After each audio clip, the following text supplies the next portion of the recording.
नमस्कार दोस्तों, आज 12:33 में एक ऐसी वाक़या हुआ, उस वाक़या के बारे में हम आपको बताने जा रहे हैं।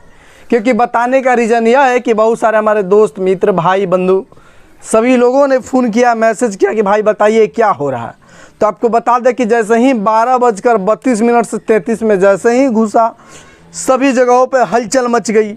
हलचल कैसे मची ये भी हम आपको बताने जा रहे हैं।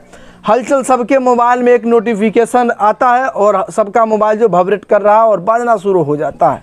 जैसे लगता है कि भाई बहुत बड़ी क्राइम हो गई है और इस क्राइम के बीच में जो है कि अलर्ट किया जा रहा है और वैसे ही लोग हक्के के बक्के रह गए। हालांकि इस घटना के बारे में हम आपको बताने वाले हैं, क्योंकि मेरे दोस्त सारे लोग मैसेज भी कर रहे हैं कि भाई बताइए क्या है। तो मैं आपको बता दूं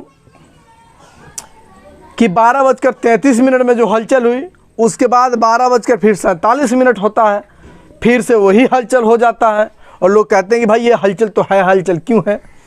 और इस हलचल के बारे में सारा लोग हक्के के बक्के रह गए कि भाई आखिर मेरे मोबाइल में हुआ क्या।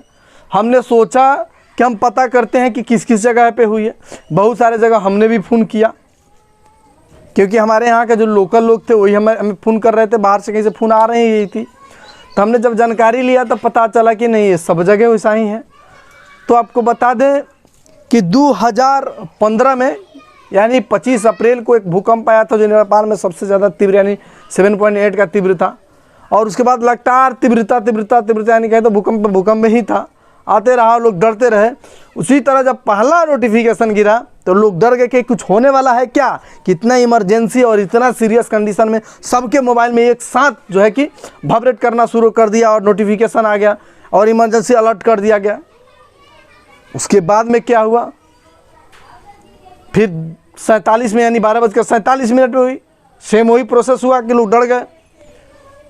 तो आपको बता दें कि इमरजेंसी जो अलर्ट थी, ये इमरजेंसी अलर्ट जो किया गया था, कहते हैं कि जैसे मान लीजिए व्हाट्सएप वगैरह में भी दिया रहता है ब्रॉडकास्टिंग, उसमें आप लोग व्हाट्सएप में जोड़ सकते हैं 10-5 लोगों को। मैंने एग्जांपल देकर मैं आप लोगों को समझा रहा हूँ। तो अगर एक बार आप मैसेज करते हैं तो जितने लोग उसमें जुड़े रहेंगे सबके पास चला जाएगा। और वही एक कंपनी है, जो कंपनी यानी भारत सरकार के द्वारा, अगर आपको यानी कहें तो कोई विकट परिस्थिति आती है या सबको अलर्ट करना है, तो जैसे पहले एक बार जारी किया जाता था कि भैया मैं अलर्ट करने वाला हूँ, नोटिफिकेशन जारी किया जाता है, बहुत सारी चीज़ें होती थी और समय से लोग के पास पहुँच नहीं पाता था। तो इस पे एक कार्य किया गया है कि अगर हम एक साथ ब्रॉडकास्टिंग के माध्यम से एक साथ सबको नोटिफिकेशन देते हैं, अलर्ट करते हैं, तो सब अलर्ट हो जाएंगे। बहुत सारी जो समस्या मामला होता है गंभीर। हालांकि इसमें कहा गया कि इस मैसेज पर ध्यान भी नहीं देना है, लिखा गया है उस पर।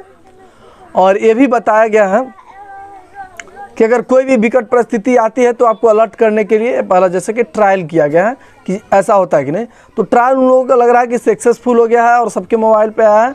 और हम एक वीडियो भी डालेंगे जो जैसे कैसे बज रहा था वो दिखाएंगे।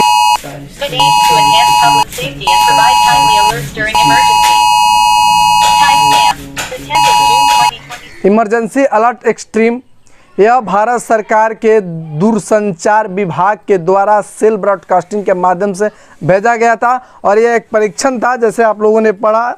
और इस परीक्षण इसलिए था कि अगर कोई भी आपदा या कोई भी स्थिति आती है, उस समय आप सभी को एक साथ सूचना या अलर्ट किया जा सकता है।